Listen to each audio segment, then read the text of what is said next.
Awesome. How's it, guys? Welcome back to the Matt Brown Show. Today, we're going to have a pretty insane conversation with this man who's seemingly unbreakable. He is the author of this amazing book called Beating Chains. Rusty Labuschagne, welcome to the show, brother. Thanks, man. So, who are you? And what's the headline backstory here? How did we get to this point?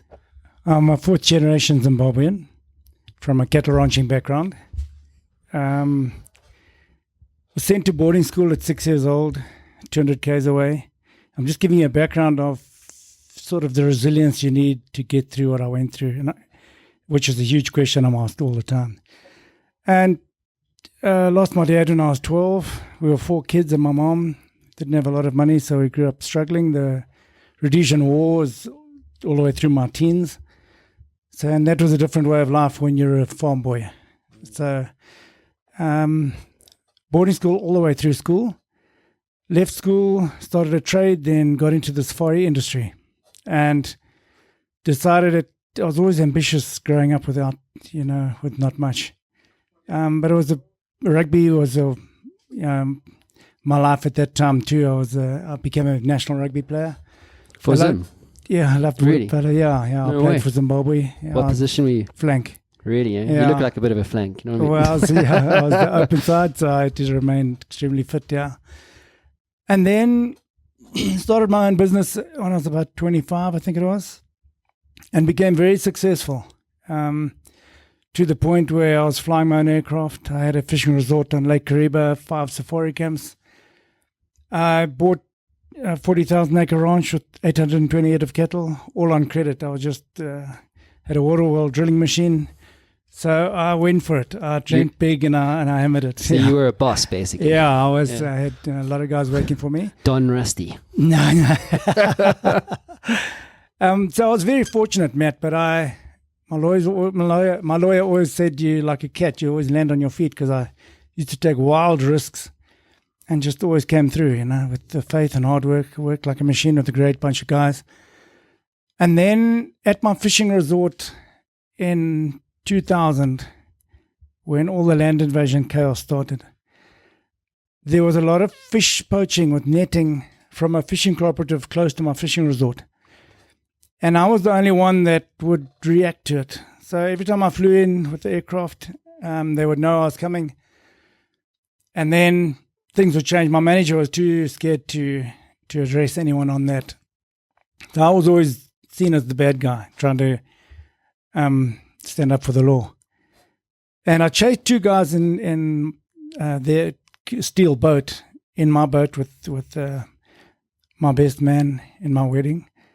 And the wake of my boat tilted their boat, and they both jumped out into the water, which was about 1.5 meters deep. They were about 3 meters from the shore and soon scrambled to dry land. And my friend and I watched as they ran away into the bush, thinking nothing more of it. And the following day, the police arrived and accused us of drowning one of those poachers. And we thought nothing of it. We took the guys, the police, to the scene, explained everything that took place. The guy who was accusing us explained everything. And from there, they took him to the first police station, which was 2 hours away. It's a real remote area on Lake Kariba. And we were asked to report after 3 days when we left, and walked into the first police station. And I just heard over the intercom, the officer commanding saying, "Have you arrested those 2 white men yet? This is clearly a murder case." And have you ever had your stomach jump into your throat? Not quite like that, though, I imagine. No, it was the beginning of hell. I mean, from there on, it became very political. There were 200 guys marched against the prison with the big banner, whites kill black, they must hang. Sorry, were you in prison at this time? Yeah, I was in the holding cell. So let's go back a step. So basically, this was something that they manufactured, right? This whole thing that this guy died, but actually, as far as you, by all accounts, but you and your best man at your wedding, what's his name? Spike. So you and Spike were like, what the fuck is this, right? Yeah, so exactly. And then of course now, so you hear this thing going off at the over the intercom or whatever. Yeah. Where are you at this point? Are you in the police station? Yeah, it was just a security fence with 2 buildings. Or is that all there is? So, So yeah, it's it not was like a pilot police camp. And then, so talk us through the moments where this actually got really real for you. Did they come and arrest you, or did you what was that whole process? That time when we walked in, when I heard that over the intercom, I just want to put a picture of the racism that you could feel in the country that time against the farm invasions and everything. And I hated to come across like this, but it's how it was. And a guy walked out, he's the officer commanding of that station, and he just said, "Who's Russell?" My proper name's Russell. So I said, "It's me, officer." He said, "Take your shoes off." I took my shoes off, and "Who's Spike?" And Spike put his hand up. He said, "Remove your shoes." And then he told the guys, "Lock them up." And the hostile attitude, he almost spat his words at us. And we were like, we just finished a holiday. So we were in great spirits and everything. Although we were accused of that, we had done nothing. So, and no one expected anything like that. So it was a hell of a knock for us at that time. And then that afternoon, we were put in a 2-meter square corrugated iron hut in the sun. And Binga, at that area, the Binga is the area that we were in. It's 40 degrees plus always there. So we were melting away in there, and there's no windows or anything. And then we were called one at a time by the investigating officer, who was a young guy, young black guy, very nice. And he said, "I need you to write a statement." So I said, "I've never written a statement." So did they even tell you what they were arresting you for? No, they all knew. Okay, but did they explain that to you? Were they like, "Hey man, we're arresting you for the murder of this dude"? Yeah. But where was the body in this? Was there there was no body. So it was literally. So basically, they just said, "Listen, arrest this dude." They had the handcuffs on you, stuck you into a 2x2 in 40-degree heat, and you were like, "What the hell's just going on?" Right? So there goes my holiday. But it got worse. That was the beginning. Okay, that was nothing. So now they're asking you for a statement. He asked me. I asked him, and when I mentioned that, he just said, "Just write down," because I said it's a long story. I'm going to tell him how we were fishing and come back and what happened. And he said, "Just write, I deny all charges." So I wrote that, and he was very nice, and he knew that we were innocent. He obviously could hear what was going on at the main police office. And Spike was called, and he did the same thing. And 2 days later, we were transferred to Binga police station because we were at Siakovo, which is a little pilot police station. And when we got there, that's when all the hostility started. The things they were saying to us was terrifying. And my lawyer was flown in. And he just, at that time when my lawyer actually flew in, I just want to give you a picture of that night. So in any holding cell or any prisons in Zim, there are no beds. You sleep on the floor. And in the holding cells, all the blankets are stiff from urine and vomit. It's just unbelievable. It's filthy, stinking, feces all over the place. It was the worst night of my life. All the prison time that went ahead wasn't as bad as being a prison that night, the holding cell. And the mosquitoes were unbelievable. It was boiling hot, and we were bitten like crazy, and more drunks were thrown in at night because it was over the weekend. And we were just crammed in there, just packed like sardines. And then in the morning, it had been 2 days and we hadn't had a shower or anything. And I just said to them, "Please, I just need to have a bath. We were going to court." So there was a garden tap in the middle of the courtyard. They said, "You can use that." So Spike and I went and stripped in front of the whole place, had a bath under the tap. It was very humiliating, but that's all we could do. And then we were put in handcuffs and leg irons, and it was the first time I was put in leg irons. And I'll never forget the humiliation when you are somebody in society that people looked up to.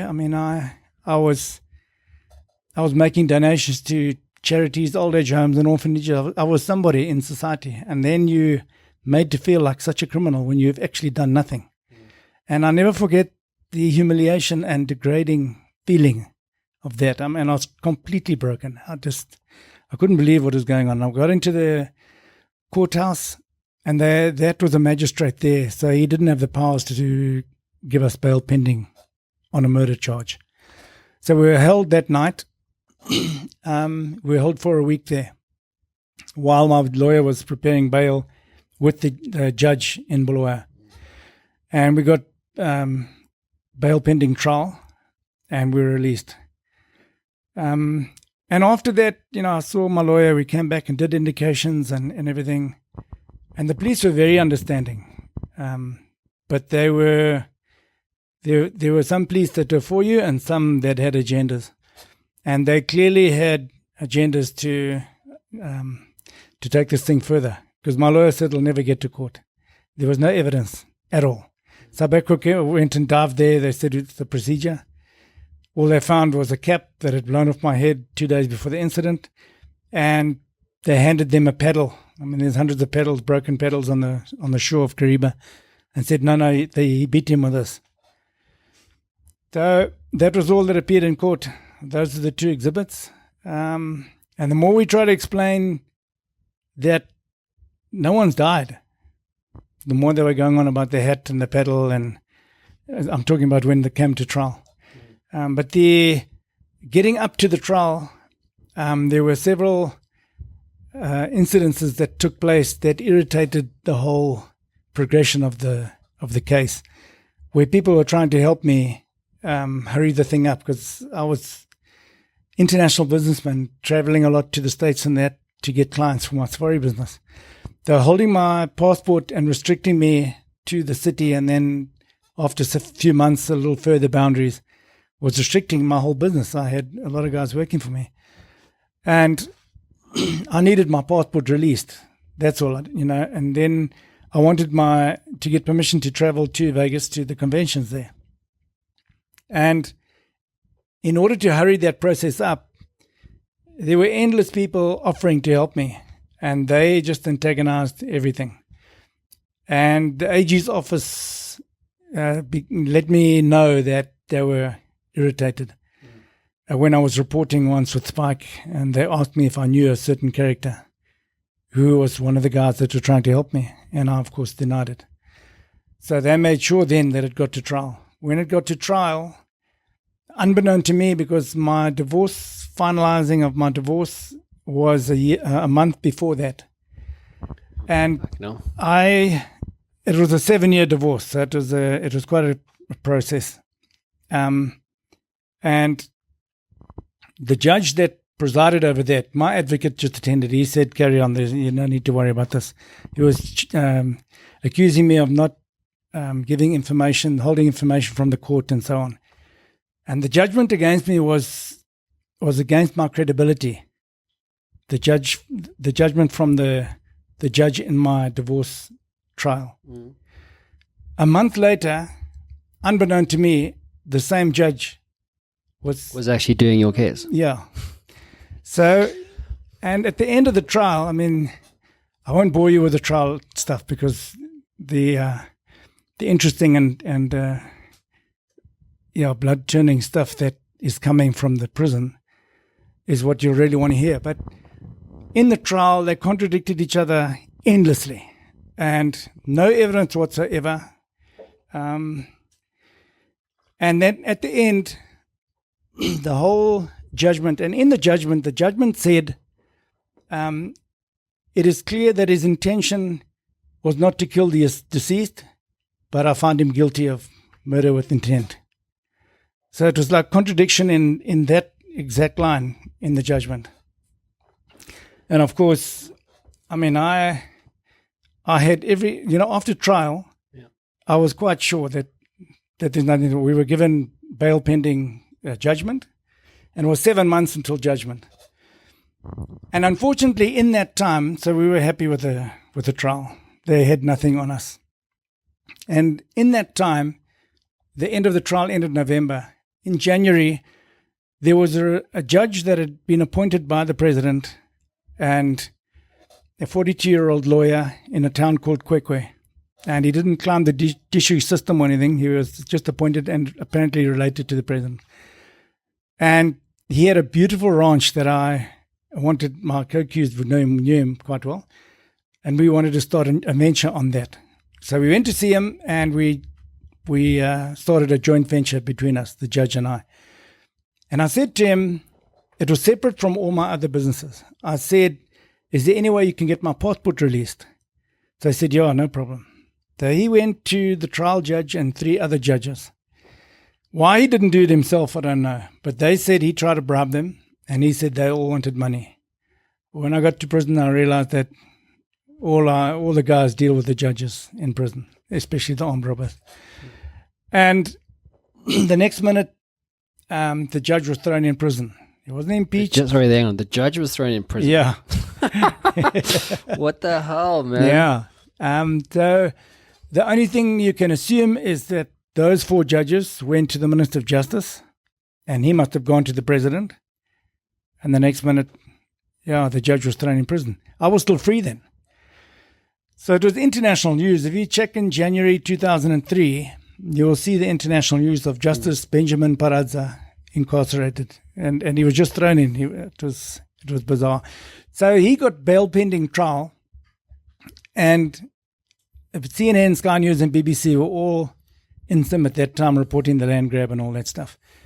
So when he walked out, all the media were waiting for him. And he slandered the president, the Minister of Justice, and the whole system in every international paper. And my name was attached to every article. So then the war between the Because of his relationship with your case. Is that why? Why was your name in all of that? Because he was trying to help me. Oh, so I get it now. With the passport. Yeah. Yeah. Didn't exactly help things. And I saw a very influential lawyer in Harare. I'm not going to say any names, but he was Simon Mann's lawyer, for example, who's very politically connected. And I knew him socially. And he said to me, Russ, this thing's not looking good for you. So I said, why? He said, there's a war between the judge and the president. And unless you're guilty, they can't get the judge. And the president wants him. So I said, well, what do you think I should do? He said, get out of the country. And I said, there's no chance. It's like me saying to you, Matt, get out of South Africa and leave behind everything, your family, everything you've worked for, and you're guilty. So it wasn't an option for me at all. 2 days before judgment, the judgment was 2 months after that.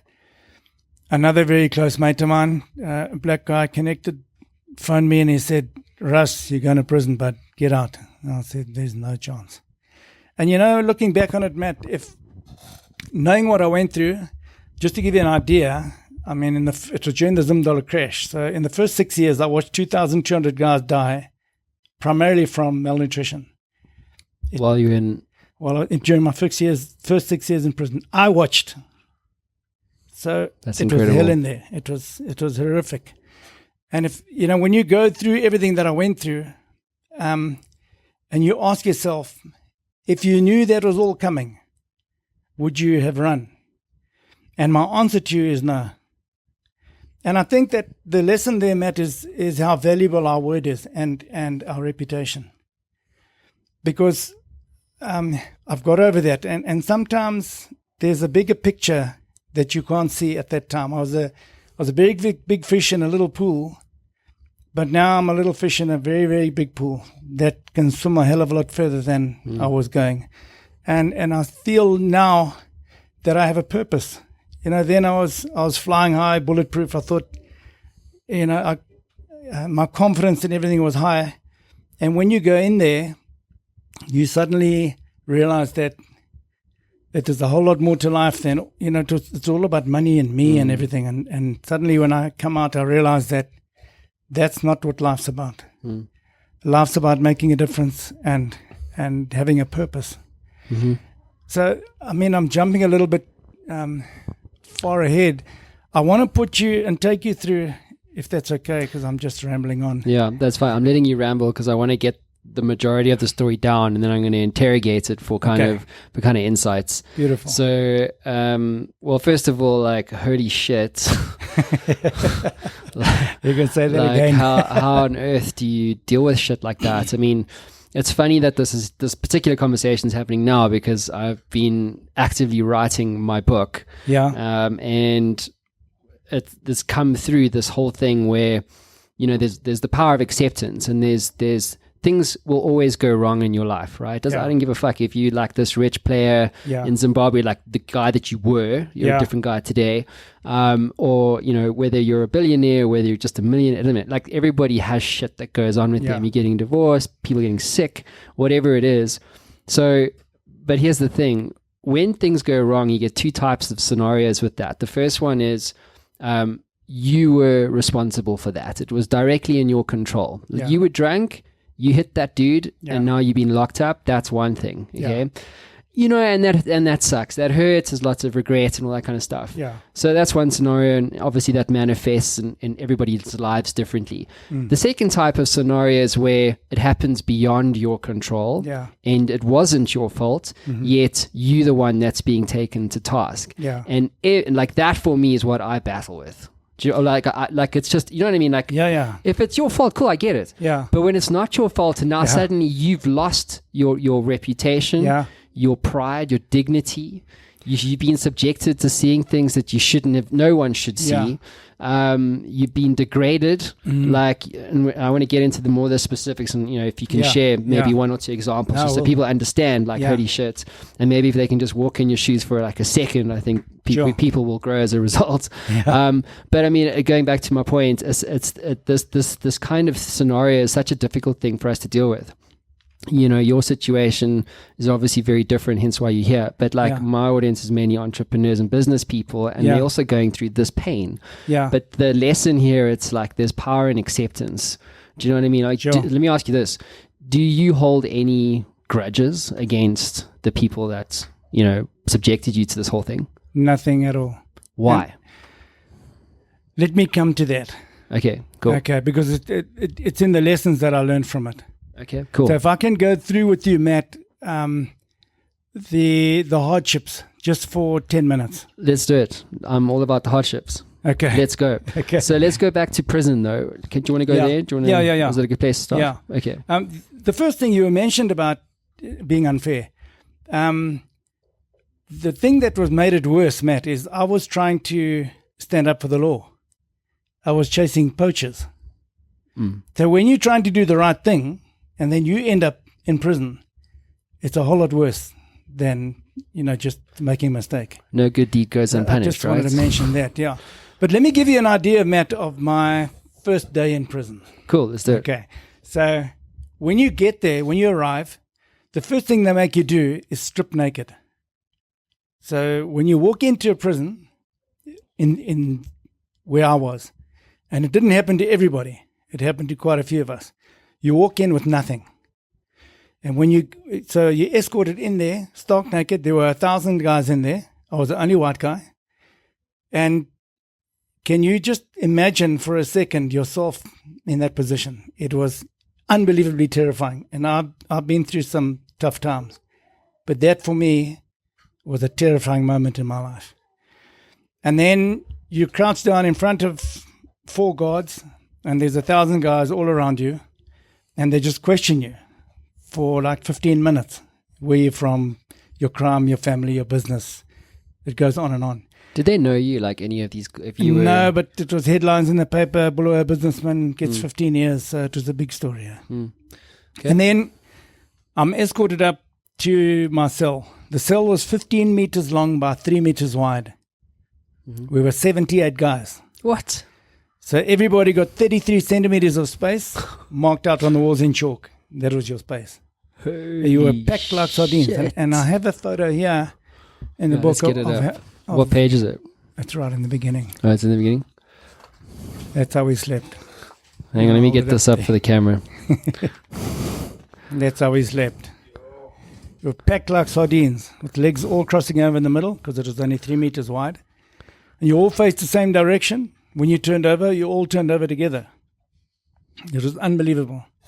And guys wanted to use the toilet at night, couldn't help but trample you all the way to the toilet. And then, Matt, we only had one set of clothing allowed at any one time. So that was after every 6 months you got a change of clothing. So you had to wash your clothes, and there were no basins or taps in the cells, as you can see there. It's just a toilet in the corner. So you had to wash your clothes in the cell toilets at night wearing a blanket, then hang them on the walls with smuggled book staples to dry by the next morning. Now, you talk about humiliation. You have no idea what it feels like in front of all these guys having to wash your clothes in the toilet they've been using. So No way, man. No, it was hectic. The 3 or 4 of you would get together and block the toilet to allow the toilet bowl to fill up when attempting to flush, because one garment had to be used to block the toilet. And then you wash, you take it in turns. So like 4 of you get together and you've got 8 pieces of clothing. One blocks the toilet, fill it up, and then you wash the clothes on the cement block surrounding the toilet bowl and dipping them in and out as you washed. And then you hang them on the walls. You know, when the wall is cast, when you cast the wall, you get little air bubbles in the wall from the screens.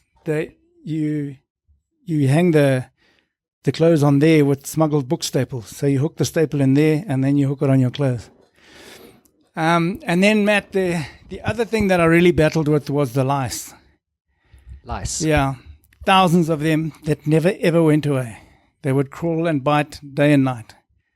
Now, you've been bitten by mosquitoes. I fucking hate mosquitoes. Why do they exist? So imagine mosquitoes in your clothes, in your blankets, in your hair, everywhere, No, that crawl and bite day and night, year after draining year. I'm not doing it, dude. And it eats away at you on every level. You have no idea. That's incredible, man. So, and I think if I had to point out one of the things that hammered me the most were the mosquitoes, were the lice. There were mosquitoes in there too, but they were nothing. The lice they left itchy weeping blisters. And they itched for days. No, they were hectic. And nothing was ever done about them. It was like, that's your story. So hang on. So how long were you in that this one here? I was in 1 year like that. 1 year? Yeah. And then I was moved to Chikurubi Maximum Security Prison for the judge's trial, his tribunal. Okay, so why were you now being asked to go back there? Now taken to Harare, to Chikurubi Max, to carry on my sentence there because they wanted me as a witness for that trial. Okay. Did you actually meet the judge in prison? Did you? Sorry? Did you meet the judge in prison? No, he never. He ran that would have away. been hilariously funny. He was sentenced. He was convicted after 3 years, and then he absconded to New Zealand. And he's still there. He's a barrister there on the bar of the Supreme Court. So he did very well. But he was a professor at the Victoria University for quite a while. How does it even happen? Yeah, it's beyond me. And then in Chikurubi, Matt, just to give you a little more on the horrors. Small volume for him, please. In 2005, Harare City ran out of water. So for 3 years, while in Chikurubi Maximum Security Prison, every prisoner was allocated 1 plastic cup of water a day. 1 cup of dirty orange city runoff water from a nearby dam carried by farm prisoners.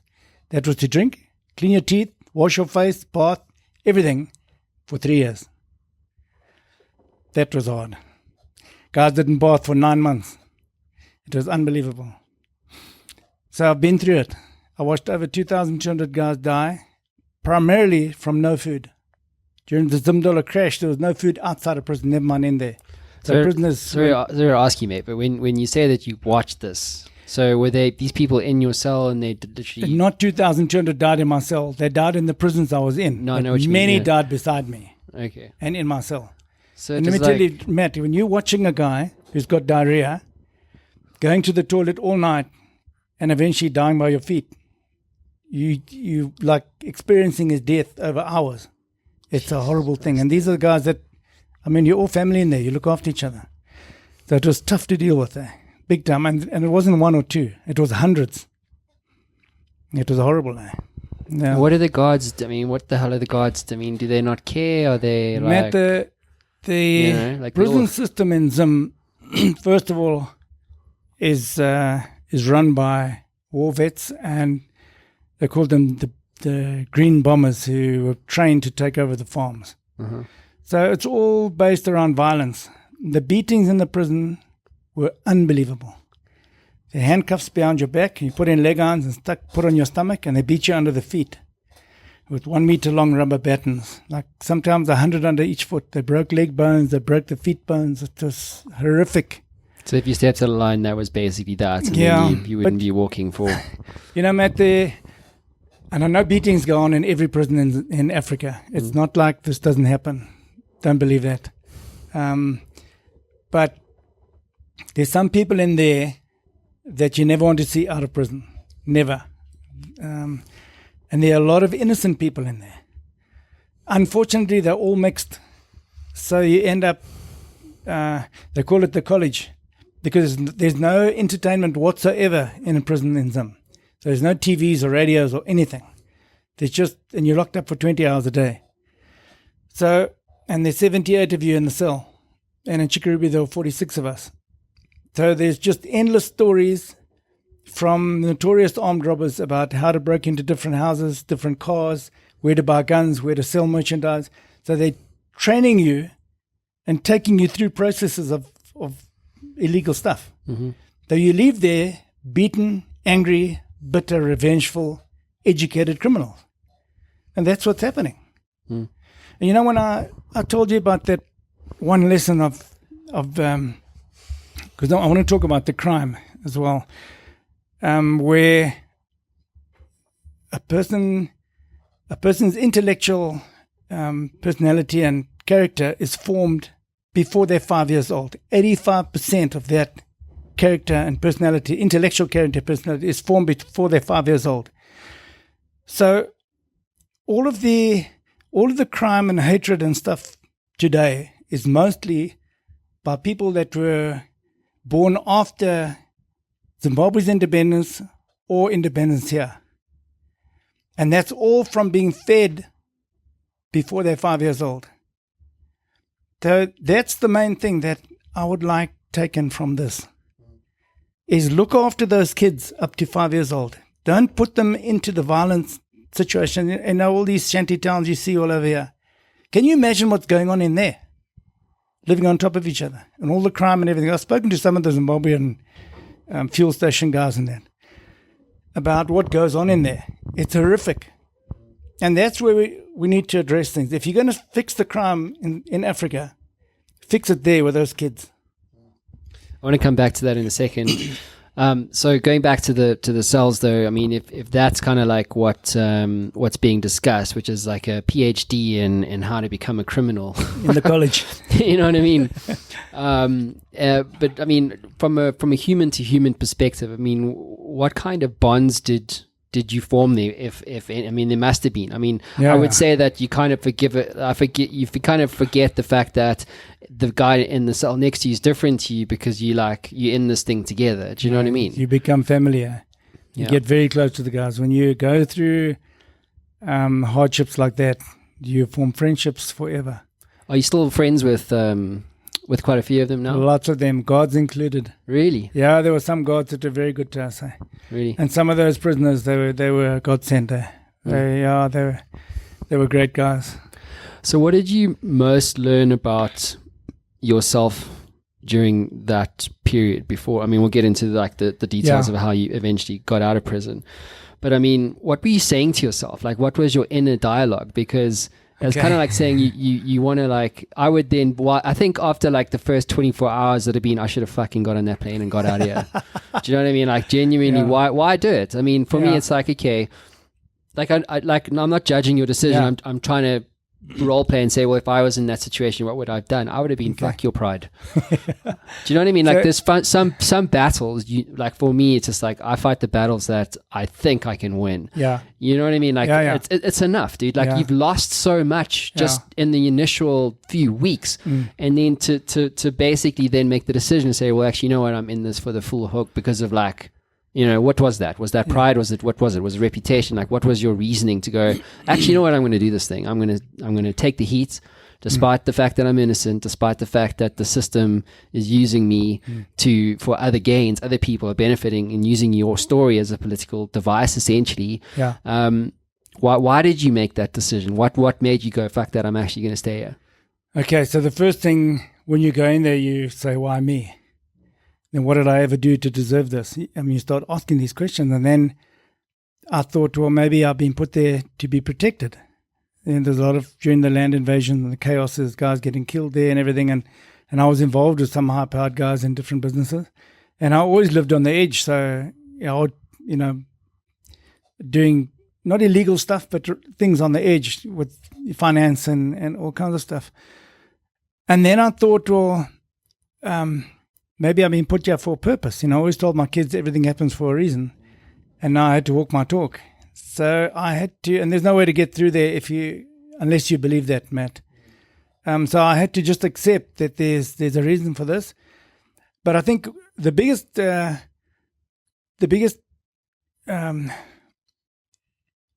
reason for me getting through there mentally was hope. So I always had hope. I was always going home. And if someone had said to me in year 2 that you're going home in year 5, I would have said never. I'm going home now. 3 months I could live with. After that was too painful. And there's a correlation between your brain and your stomach. So if you think about going home further than 3 months, it hurts in your stomach. It's like thinking of my fiance with another guy. So I just blocked that out. And I'd block going, you completely block it out. You have this ability in forgiveness too, to cut out all of those horrors. And when I think back on the whole thing, it's like a life that wasn't really there. It was just a vague part of my life. You compartmentalize it. Yeah, you can sever the strings to it. You really can. And then, so hope was always there. And then the bitterness, anger, revenge, I was angry. And sure. Yeah. And I planned a lot of things for each and every one of them. And let me tell you, I was very It's funny how your mind likes to do that. Yeah. And I suppose a lot of time to plan. But I suppose I was actually quite creative. It was like, okay, well, I've got nothing else to do. I'm going to plan the demise of this motherfucker and this guy and this guy and this guy. Yeah. You know what I mean? And I'll tell you, Matt, I was walking in the exercise yard, and I looked up and I said to myself, Lord, take care of them and let me get through this road that's been put in front of me. I remember the exact words. And once I'd accepted that and actually physically in my mind just pushed the blame, and I said to myself, they'll get what they deserve. Life's a circle, and what goes around comes around. And once I'd accepted that, and if you're not spiritual, it's about pushing aside things you have no control over and moving forward. And once I'd accepted that and just said, listen, these guys have forgotten about me long ago. So just leave it. Just let the Lord take care of that and let me get through this. My whole life in prison changed after that. It was amazing. And it was like a switch. It was just like, I want to let that go. And so I think one of the biggest lesson I learned in prison was true forgiveness. And I now know what Nelson Mandela meant by forgiveness. Because if you don't forgive, you're still imprisoning yourself. You've got to let it go. Doesn't matter if it's right or wrong. For you, it's the right decision. And they carry it, not you. Yeah. Where do you find, there's a few things I want to explore here. So, and there's so many great dichotomies between, I obviously can't really compare them, but I mean, I'm leaping here, in terms of entrepreneurship. But I mean, like, oftentimes, in fact, I wrote this exact line yesterday in the book. I was saying, like, so your breakdowns are oftentimes your breakthroughs. But that doesn't feel that way. Yeah. There's that saying, or let me ask you this. Do you agree with the saying that life is always happening for you, not to you? Would you agree with that? I mean, looking at your story. No, for me. Yeah, exactly. And you know why, Matt? If I look at the big picture now, like I explained, I was going nowhere in a little pool. I didn't know then, but when I look at the whole thing now, this is part of the whole plan for my life. Because now I have a story they want it all over the world. So I'm making a difference to you, and it's a whole lot bigger picture than being a big fish in a little pool. Where do you find the capacity for hope, though? Where did that come from? I mean, I know it's a kind of like, it seems like a pretty obvious question. Like, well, when in a hopeless situation, all you've got's hope.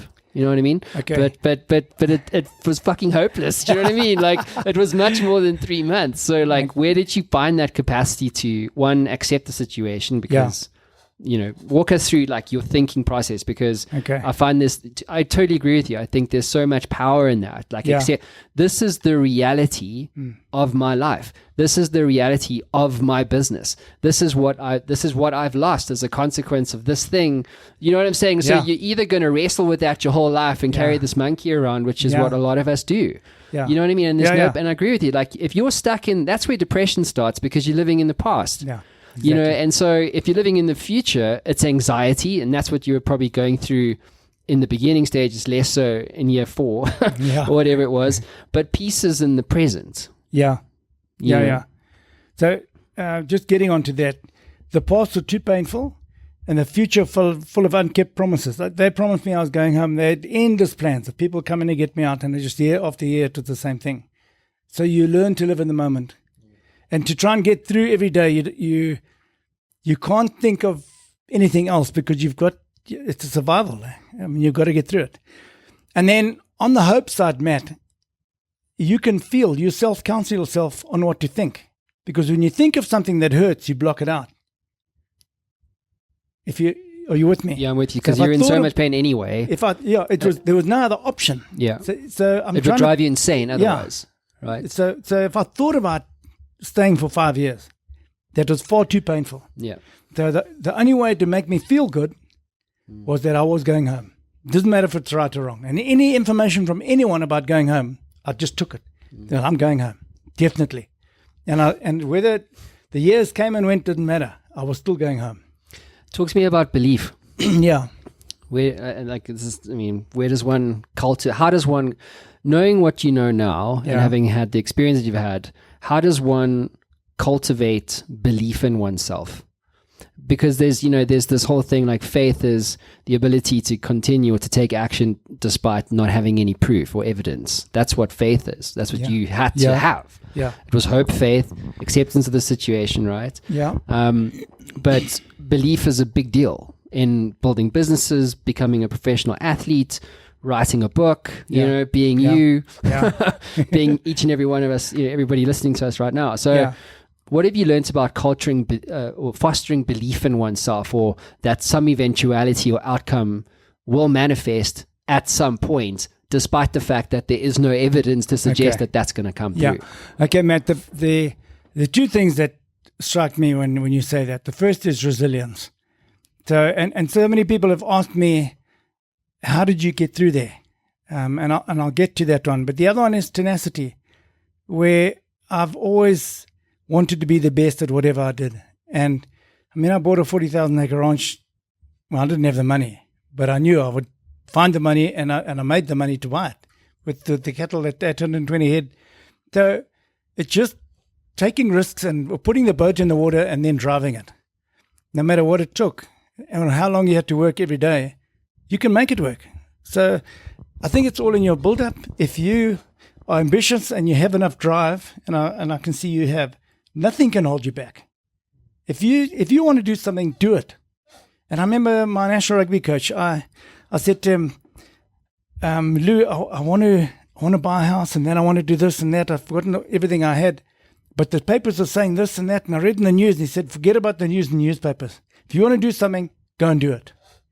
And it was the best advice. I was only like 23 or something. And I never forgot that. And Lou Corby was his name, if he wants to know.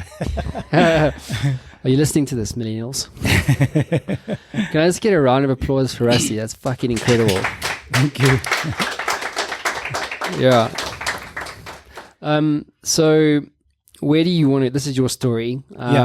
Where do we go from here? So what happened? So you're dealing with this whole thing, and dealing with this nightmare essentially that you have to live every day, and you're growing also, and you're becoming this person that's sort of activating one's values of self Yeah. and deactivating one's values of ego, Yeah. and material things, and Yeah. which is, I find like I'm going through this process myself, actually. Okay. I'm turning fucking 40 this year. You know what I mean? It's crazy.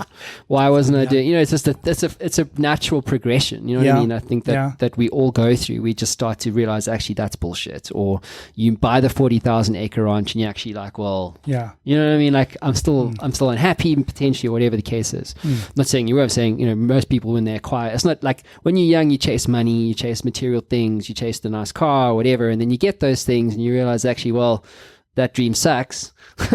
And it doesn't make me happy. So actually, then what's it all about? Yeah. And so the sad part of it is you get the individual who doesn't get there. Yeah. They don't get the fancy car and the sports model wife or whatever the case is. You know what I mean? Yeah. And so they always keep going, trying to achieve that thing. And then you get like, I've made money and I've lost money, and I've sold businesses and lost businesses. You know what I mean? Like, and so through that process, you start to you realize actually, well, what makes you tick and what actually does make you happy. So for me, there's that jump that eventually you have to take. Because for me, it's like if you continually are driven by the needs of the ego, you will always be unhappy. You may lie to yourself and bullshit to yourself and maybe do a line here and maybe another line there, another bottle of that there, and maybe, bang that chick over there, whatever the case is, to get you to feel like you're happy, but it's bullshit. You're lying to yourself, and so eventually you have to consider the alternatives, and that's kind of what you were forced to do. Do you know what I mean? I think you didn't have the choice. Maybe you did. Did you feel like you had the choice? Do you feel like was that choice like you will do this thing now, or like what was the choice there for you? I'll tell you what comes to mind when you said that. When I went into prison, I was running 5 companies of my own, which is the mission. And I remember the first day lying on that concrete floor with 33 centimeters of space, and I said to myself, shit, this is not too bad. They can do whatever they want. The pressure, the release of the pressure that I was carrying was far outweighing than the concrete floor. And I said to myself that night right there, I will never get into that position again, because we take on too much and nothing ever makes you happy. So just what you were saying, doesn't matter what a flash car, then you want a flashier one. So we need to be grateful, which is a huge lesson I learned, in what we have, instead of wanting more and more and more. So getting onto what you said there, gratitude was a massive lesson for me. And when you're lying in a cell with 78 other people, and not even the breath you take is your own, gratitude suddenly has a different meaning altogether. And I'd like people to remember that. If you every morning can just wake up and say, thank you for this, this, and this, and this today, and you have a list, you'll have a different mindset. So what was your list? When I went to prison. What were you saying? Okay, I'm going to wake up today, I'm grateful. What were you saying? What were you grateful for? Just what I've achieved, Matt. There's so many people that didn't have the opportunities I had. So I went to, when I was 26, I think it was, I went to the bank manager there, and I had a written contract from a concession, and I said I needed this, and this is how much money I'll bring in, and gave her the plan. And I didn't go to varsity or anything like that. It was just a plan out of my head on the piece of paper. And she believed in me and saw my work ethic, what I'd done over the few years, and it wasn't much, and gave me $300,000. And from there, I went. And when you've got that break, and I just thank God for those breaks in my life, and my beautiful children, and then having had the upbringing that I had. I mean, there's no PlayStations and all that junk, and there's no crime and stuff. We had an incredible upbringing. And then if I look back on how the kids are brought up today and how I was brought up, all the opportunities, I had 11 boats, 2 houseboats, 9 cars. I mean, I was living the life. And you've got to be grateful for that. It doesn't matter if you've lost it all. I was fortunate to have had it and lived it. And that's fine for me. I'm on a different life now. And different things make me happy now. And I've learned that to let them make me happy. I was never happy then. I couldn't buy enough. I couldn't, there was never enough. It was just more and more and more. And now it's not about me and money and my empire and everything. It's about making a difference. 100%. So let's stick with happiness, and I want to talk to you about kids. Okay. Was there a day, and it's going to fucking irritate you, this question, because it would irritate me. Yeah. But was there a day, Yeah. seriously, I'm Yeah. interested to know, was there a day at any point where you said to yourself, actually, you know what, I'm happy here? In prison? No. Okay. Fuck no. Good. But then what did you learn about happiness? What have you learned about You learn to happiness? find... some of the other lessons I learned in there is to be able to find positives in all the negatives going on around you. It brought hope. You've got to look for that. Thank God I'm not suffering like he is, or I don't. He doesn't get visitors and so forth. There are a lot of things you can pull out of a negative, and just be grateful for not being in that position, and then to be able to find happiness in even the smallest things that happen in prison. But that's what I was trying to get Kept to. me healthy. And you'd say to me, well, how do you find happiness in a prison? And I'll just give you an example. So there was... that's the greatest challenge of all, right? Because that's the thing. I mean, I think, just sorry to interrupt you. Yeah. But it's like, that's what I was trying to get to. Because when everything else is, you have to find some form of solitude somewhere. Do you know what I mean? Otherwise, you would literally die from some physiological effect from this incredible weight of depression. Negative. Do you know what I mean? And negativity, and you would fucking die because your brain can kill you. Yeah. You know exactly. what I mean? And it's like, think about it. So you would have to find a place that you would go to that would be your solitude, right? Yeah. So that's what like. So you were saying. Okay. An example of finding happiness. When you walk into a crowd or into a bar or a stadium or anything, you're attracted to someone that's funny, and he's a character. It's no different in prison. So when you go in there, you got 1,000 guys, and you can see one guy is always laughing and acting around and joking, and so you're attracted to that. And there was this guy Munya. Munya Razi, his name. We used to call him Munya. Short, big chest, stocky, skinny little arms and legs. And he was a goalkeeper for the soccer there to play on this bare ground. And Munya was one of those characters. So he could big eyes and he could roll his eyes and keeping his head still. He was like a chameleon, and he big loud voice. He's a funny guy, and he was just always joking. And he could play. We had this battered old 3-string guitar, and he would play this thing and sing. And I love country music, and Munya would play me. I had to pay him 3 cigarettes, otherwise he wouldn't sing. I would pay him cigarettes, and he'd play. And Munya and I became good mates, and he was always cocking around. So we'd chase each other all over the place, and just practical jokes, So, and I've always been a bit of a fitness freak. So when I was in prison, I used to train and use blankets and water bottles. And Munya used to get jealous of my time with other prisoners. So he used to irritate me when I was trying to exercise. So one day I was lying on because when you walk into a cell, just to give you an idea, there's no beds, tables, chairs, cupboards, nothing. It's just rows of fully folded blankets and hundreds of well-used water bottles on bare concrete floors. That's it, like a newly built hotel with no furniture. That's what a prison looks like. And Munya would, and the blankets, you got your 33 centimeters of space, and you fold, you got 3 blankets, and you put them all in, you fold them all into that line, and then you roll them tightly. And there's a way that they unpeel and they curl it around to hold them together like a rolled beef. And they're piled all along the walls, the 78 guys. And Munya would take some of these and he would throw them at me when I'm exercising and run out and laugh like hell, So one day I was exercising and I was waiting. So I pushed the dagger and one hit me and I dropped that weight. I grabbed a bundle that was waiting. And we were exercising at the other end of the cell. And as he ran past the toilet, I led him by 2 meters and clapped him on the head. He went straight into the toilet and we just rolled with laughter. We were crying with laughter. And I just thought, those are the things that keep you going in there. You couldn't think. You had to find your own happiness. You had to make jokes and stuff. And, often we used to say, the guys that were always cocking around, that we'd see guys coming in. There's new intakes all the time as guys are dying and being transferred. And we'd say, that guy's not going to make it. And within 3 months, he was gone. So you could actually see from negativity. Really? Yeah. And a lot of people ask me how I got through there mentally. I had this the gorgeous fantasy girlfriend named Cherie. And we used to fly all over the world in our private jet and catch marlin in Mexico and help those in need financially. And I created this beautiful world I could go into to get away from it all. Because you spend hours and hours thinking. You say, what do you do all that time? You think. Then you fantasize. You go into this beautiful world that made you feel good. So I lived there.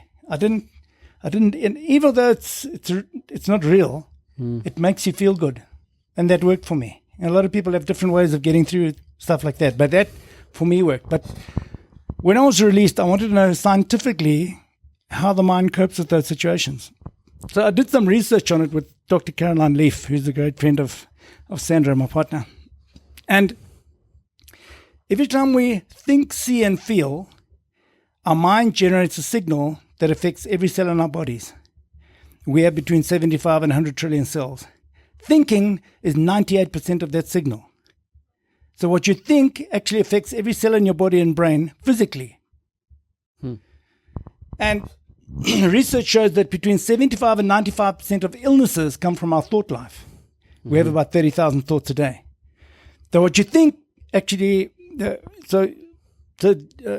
thoughts play a massive role in diseases in our bodies. But by the same token, it can be just the opposite. When you're thinking correct thoughts, you generate very healthy signals that affect your blood chemistry and build more healthy cells. So our thoughts create who we are, physically. And it was my happy thought life, even though it had to be a fantasy, that kept me healthy and sane in there. And that's the power of positive thinking, Matt.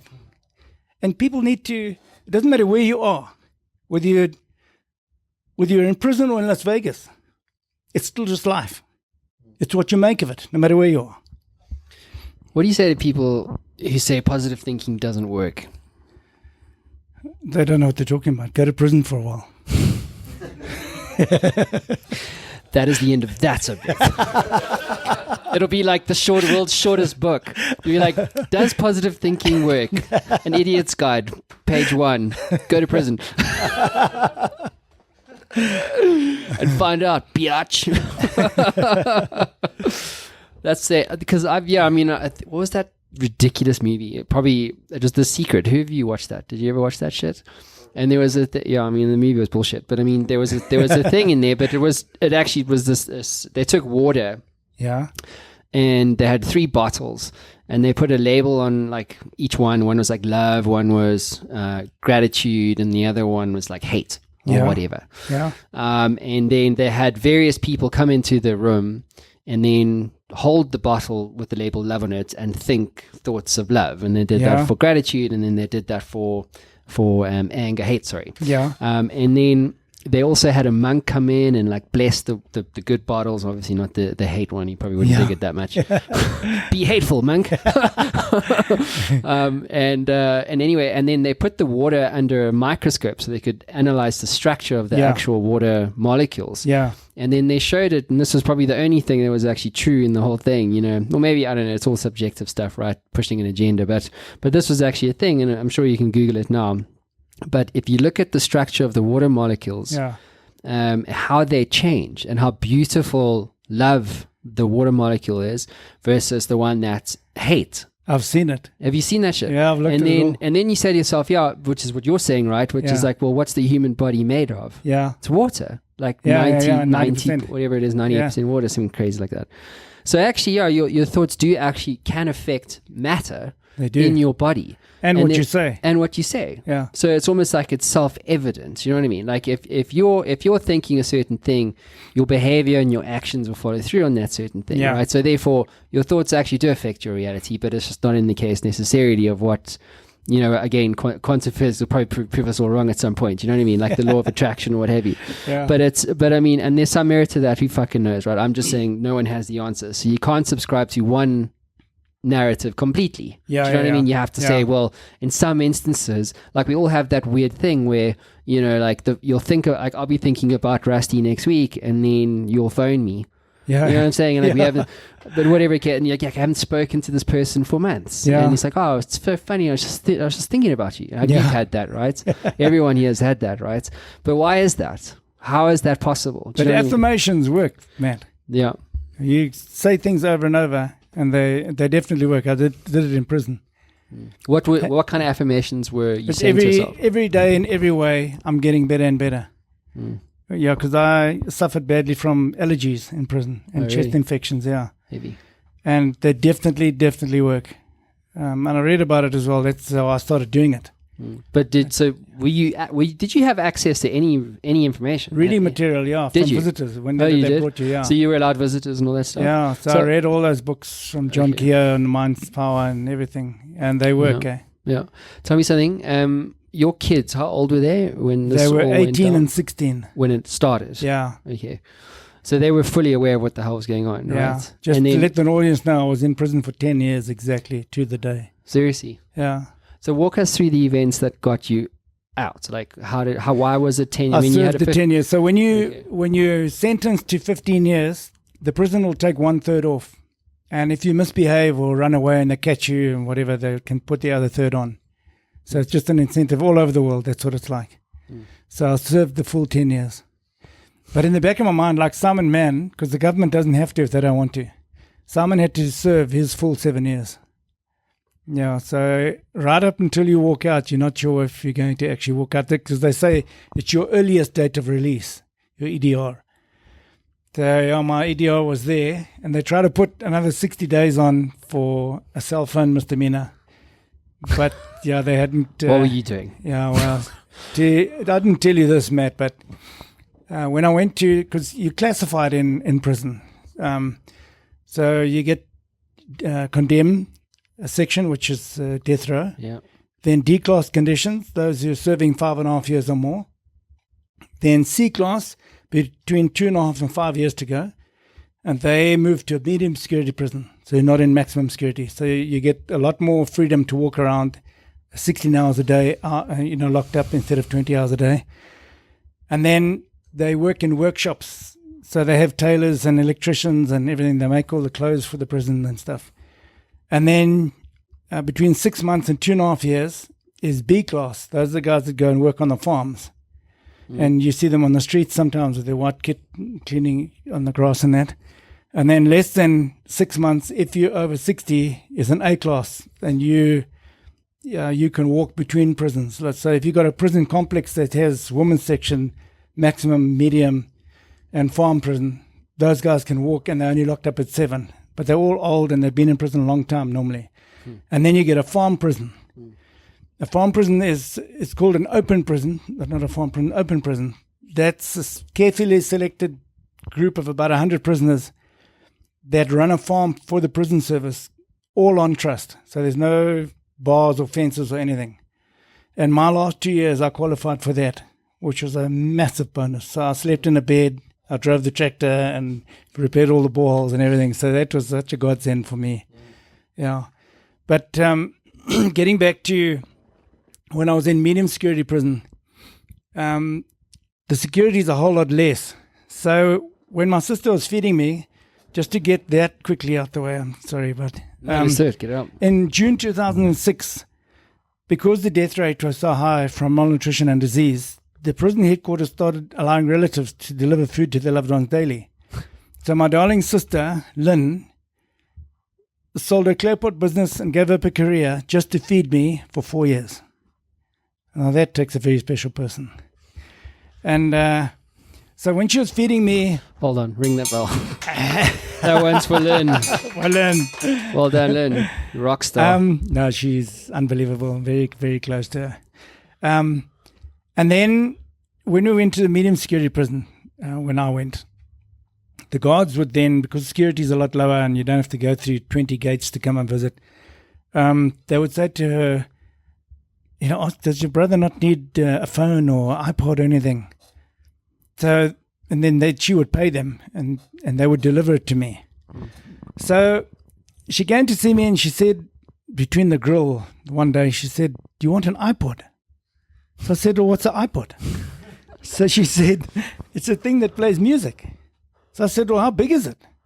So she indicated this small flat thing. So I said, well, how many songs does it play? She said, about 1,000. I said, no ways. So where do you put all this DVDs, CDs? I had no idea. I never knew what an iPod was. It's incredible. So I said, man. oh, shit. So the next day under the salad came the iPod and these bloody headphones. And I'll tell you, every song has a memory. And that little thing brought so much pleasure, you have no idea. Uh-huh. And then I would send, she sent two, and I'd have a guard charge the one and then stop the whole time. He'd listen and charge anyway. So the next thing, we had a cell phone sneaked in too. That was exciting, risky business that you couldn't dream of in a maximum security.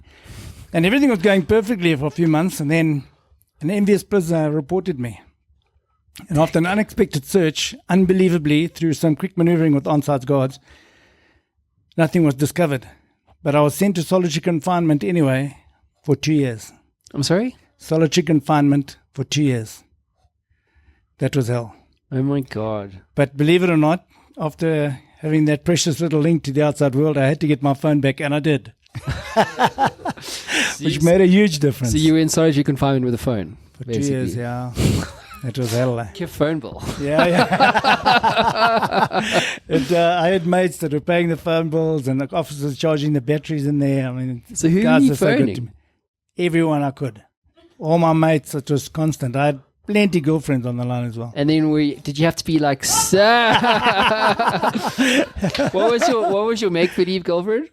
What was? The make-believe one? What was her name? Sandy? Oh, Cherie. Cherie. Yeah. Okay. So how was Sorry, Cherie? babe. Did you phone her a couple of times? Cherie, no. She wouldn't answer.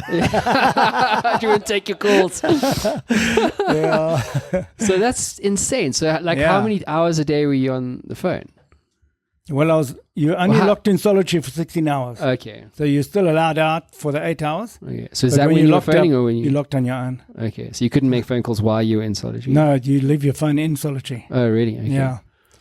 And I had, so one day, but after about 18 months, and everything going perfectly, one of the guards, on-side guards, comes to my spiral at 5 a.m, and he said, Russ, they're coming for your phone, and there's no way of getting a phone out of there. But someone had brought me a protein powder about a month before. I'd never seen it before, so I opened it and broke that silver seal, tasted it, then put the seal back and closed it. And when I opened it again, the seal had stuck. Mm. So I thought, no, I'm going to keep this for hiding my stuff, So that morning I took half the powder out, wrapped the phone in plastic, chucked it in, put the powder back, put the seal, closed it. Because if it's at the bottom, they always shake it, So if it's at the bottom, it'll make a noise. So 6 o'clock, the guards arrive. And what they do is they make you strip naked. And you jump with your legs open like you're hiding something. And then you all walk out stark naked into the courtyard. And they do the search. And there's women there, everything. I mean, it's bloody humiliating. And after the search, I walk back into my cell and everything is upside down everywhere. But my protein powder, still in good shape. So the spirits are all high and everything. And 5 minutes later, I'm summoned to the security office.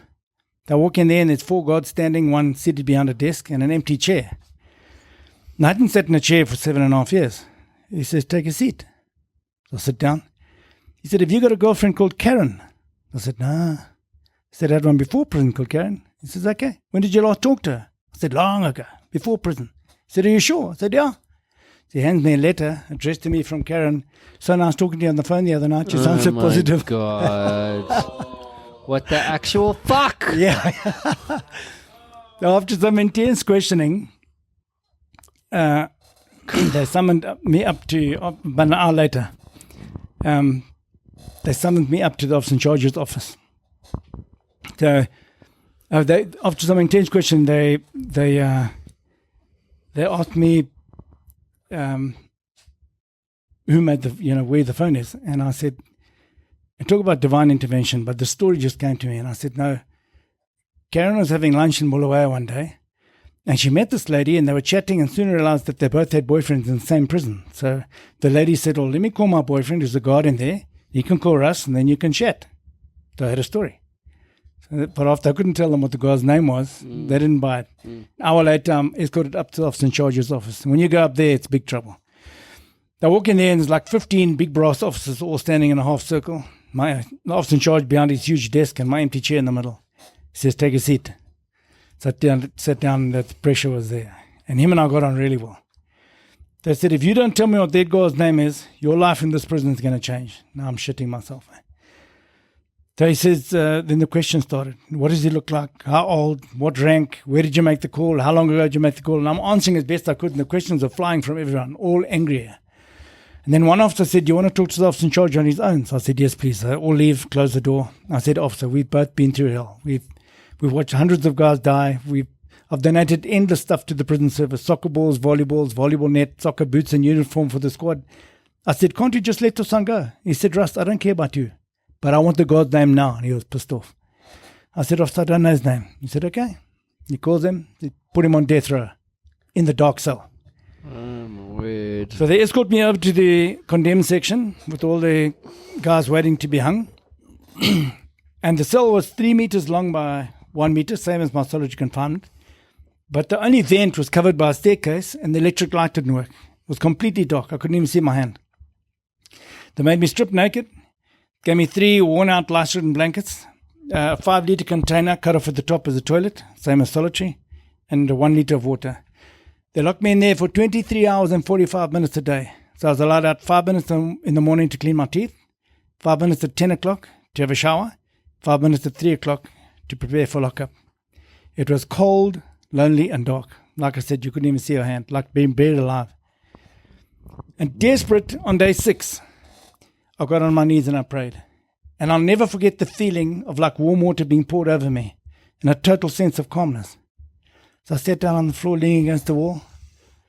Within 30 minutes, I heard my Afrikaans mate shouting faintly from the soccer ground, "Hey, Ras, everything's okay, my mate. Don't worry. Everything's okay." So I jumped up. I said, "Hey, fool, don't worry, Ras. Everything's okay."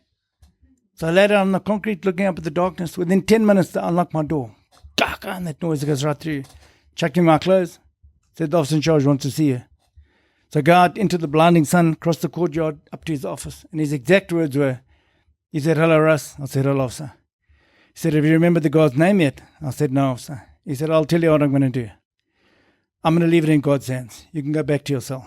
And at the exact time when I was praying, my sister was paying him $200 to get me out of there. And that's a true story. Yes. Unbelievable. Yeah. So God does look after me. That's insane, man. Yeah. Well, how do you top that one? Do you ring the bell? Yeah, ring it. You ring it. Your turn now, mate. But so Jesus, man, that's so insane, bro. Okay, well, so let's talk about your release.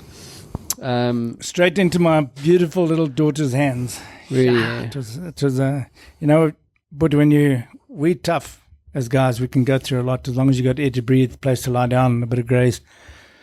But the emotional damage you do to those you leave behind is unimaginable. And my children suffered horribly because, there's a stigma at school, socially, and, everybody was always at our house. It was that house where all the parties happened, and it's huge, 34 acres in the city, and I was doing very well.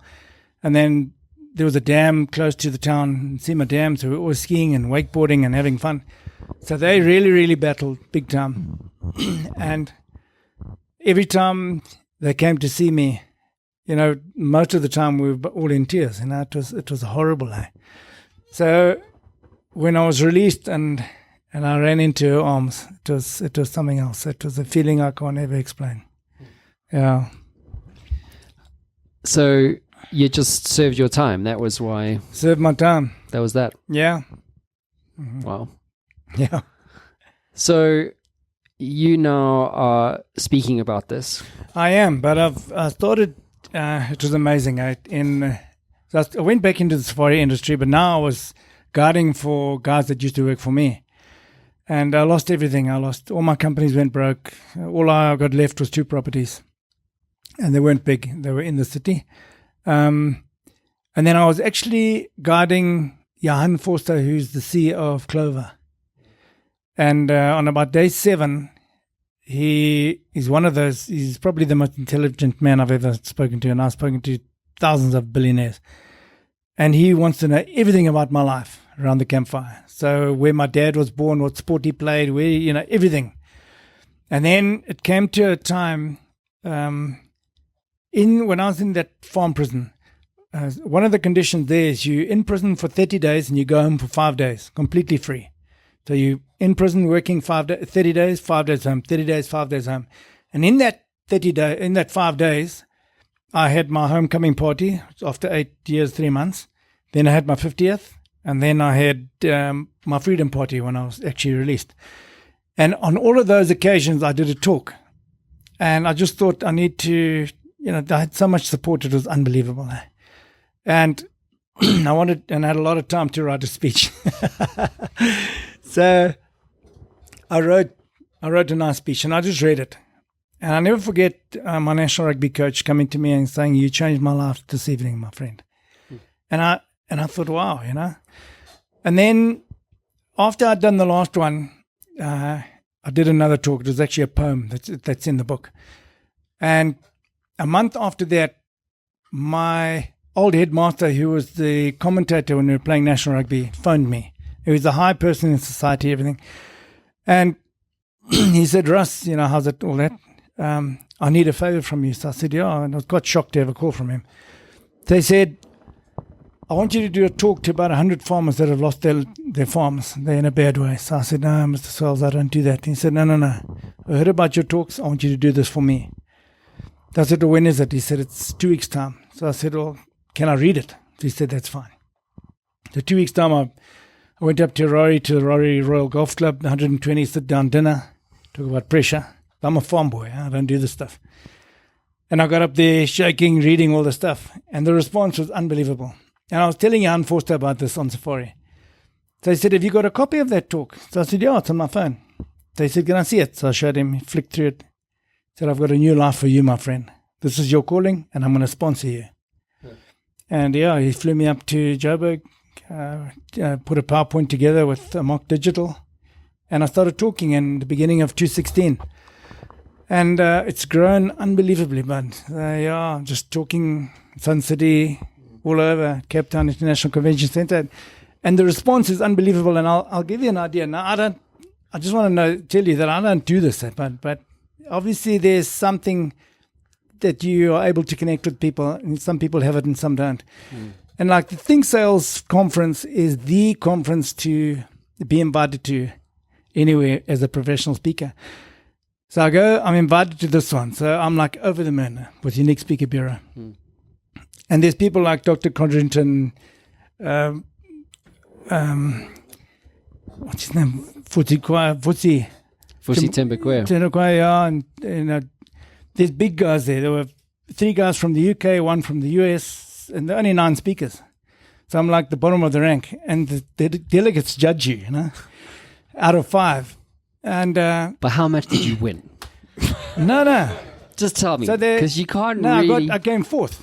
What? Fuck them. No, shit. But these guys have been doing it for 20 years, 30 years. They're not hear your story. Shit, I was just Yeah, so the speaking is going so well. Shit, and now I've been invited to talk all over in Singapore, Australia, Dubai. Tell me something. What are people saying? Because there's just so many things that people can latch onto. You know what I mean? Like there's hope, there's gratitude, But I've only covered like a quarter of what actually I put in my talk. But what are people saying? It's a 55-minute speech, but it covers everything in life. I mean, every part of it you can relate to in some way. What are people saying? What are the people saying to you most of? Are they saying this? Forgiveness, but is it? Yeah, no, it's a powerful thing. If I said to you, write down on a piece of paper every event, incident, or person you'd like to forgive that's really bugging you when you think about it, you'll see how long that list is. It's pretty long. And when you address those things and let it go, it'll change your life. I promise you. I should know. Yeah, well, yeah, you should. Yeah, and you wrote the book on it. Yeah, and what I'm sharing with you, Bud, and my keynote talk is about 5% of what's in there. Because the stuff in there, Bud, the reviews have been unbelievable. Yeah, I'm sure. And I don't know if you've ever written a book, but let me give you some advice. I'm going Publish your own book. Damn. I promise you. And I'll tell you why. And I don't care. These publishers, they offered me... Why are you telling me this now, dude? 10 and 12. Like, where were you 9 months ago? No, because they'll give you between 12 and 18%. Is that I must go back in that deal. Then go to your exclusive books. They want 45%. Then the distributor is the one and they take 35%. You print the book, so you get like R2 a book. Yeah, I told them all. Yeah. And it's almost a bestseller. In 5 months, I've sold 1,800 copies already. Wow. Just through my website. So And the only place I sell it is on my website, www.beatingchains.com. Not breaking chains, beating chains. Yeah, not breaking, beating. And you can get it in the hard copy or the ebook. Go get it. Go get it now. And that'll change your life, I promise you. Yeah, it's an interesting process. Yeah. I mean, how cathartic was writing this book? You know what, but 70% of that book was written on my cell phone, smuggled cell phone in prison, Really, at the farm prison, and Fucking emailed hell. to myself. No So way. it could, yeah. That's insane. So it was like compiling all these stories of my memories when I had time to write, and then making it into, putting it in chronological. Did you always know you were going to write a book? No, I didn't, but I just wanted to keep record of everything. And Yeah. I did it one time, and then I started posting some stuff on Facebook, and the guy said, please. And then I had endless people from all over. I want to write a book for you. I want to write a book. And then I thought, no, hell, I've already written most of it. Let me just finish it. When's the film coming out? I've had 4 movie offers, and the last one was 3 days ago from Austria, but I'm waiting for the big one. I'm going to Hollywood. Ring the fucking bell, baby. Ring the bell. Ring that bell, will you? Well, actually, you know what, dude? Yeah. Why not? Yeah. Why Now, not? but I mean, they when you made a fin- film, you know. When you finish reading that, you won't stop. For Yeah. 3 nights, you'll be thinking about what I went through. Probably going to give you sleepless And nights. you can I don't need imagine that top of the baby. Americans and that, it's going to be like, it's out of, It's you go through that, it's so in your mind. yeah, it's such a compelling story, dude. I think I came in here cold. I Yeah. like coming in cold. You know what I mean? But it's something that I think every single person, watching and listening to the show will go, I can relate to that. I can't relate to that shit, but I can definitely relate to Yeah, that or that or something. that or that. You know Yeah. what I mean? There's something that's human about it. Yeah. And that's what's so powerful about this is that it's a human story Yeah. about human injustice and dealing with the pain of being human. You know what I Yeah. mean? Which Yeah. is actually what life, for some reason, is all about. You know what I mean? Exactly. Like, it's through that pain you learn and you grow and you become something that you never would have become had this sort of thing. You know what I'm saying? And buddy, it's about, we all love to live in that comfort zone. And when pushed so far out of it, and you have to dig really deep to find solutions to get through there, you grow. You learn things that others never have to. As long as you can take the horrors, you leave the horrors and take the good away, you grow. I mean, I'm a very different person to what I was when I went in there. Very different. Yeah, I'm sure. And I think I'm a better person. Well, yeah. Well, why wouldn't you be? You know what I mean? Yeah. Rusty, I think one more question I always ask guests. Yeah. If I can pretty straightforward this one for you, I'm sure. Yeah. But why do you do what you do now? Like what when you wake up on any given Sunday? Yeah. Like what gets you out of bed in the morning? I've always been very energetic, but I'm just driven right now to make a difference in people's lives. Just to make a difference, not only to people's lives. There's so much that I've had time to think about that is wrong. And there's so much anger and bitterness and hatred in this world. And I just wish people would see the good and positive sides. When you see people that have got everything and they're just depressed, and you think, fuck, see the big picture, And it's made me realize that the more people I can talk to and get in touch to hear my story, the more difference I'll make. Just to change lives. And so many people driving home after my talk said, you have no idea how much you helped me tonight. I get endless calls the whole time and reviews from my talks and my book. And it makes me want to get up in the morning and just keep doing it. But I'm not going to stop. Fucking A, baby. I'll go worldwide. Ring that bell. Okay, go get it, guys. Beating Chains. Where is this available? Beatingchains.com, right? Beatingchains.com. And then through Unique Speaker Bureau, who the sponsor of the show, yes. Get in touch and book away, people. Alrighty, wrap it up. Thanks brother. Bud. Appreciate it. Okay.